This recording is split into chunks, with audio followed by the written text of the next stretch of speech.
Welcome back to Teach Me Something YouTube channel. In this video I will show you how to use 3.5-inch TFT LCD with Arduino UNO. Please watch full video to make this project.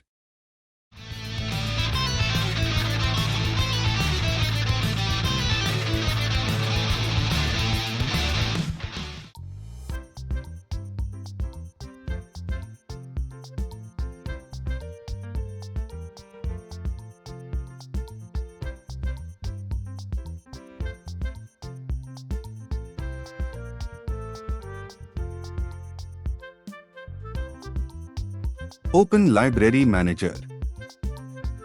Install Adafruit GFX library.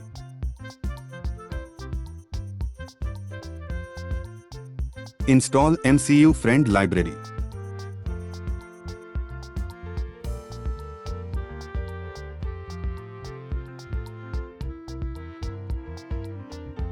Choose your board and proper port number.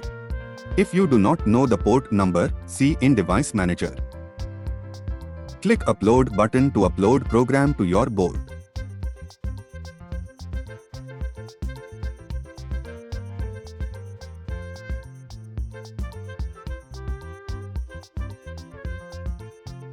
My touch screen is not working properly. So it should be calibrated touch values and the values should be pasted in the program. After that, it will work properly. I have done many videos related to touch calibration. Please refer to that video. I have given the video link in the description.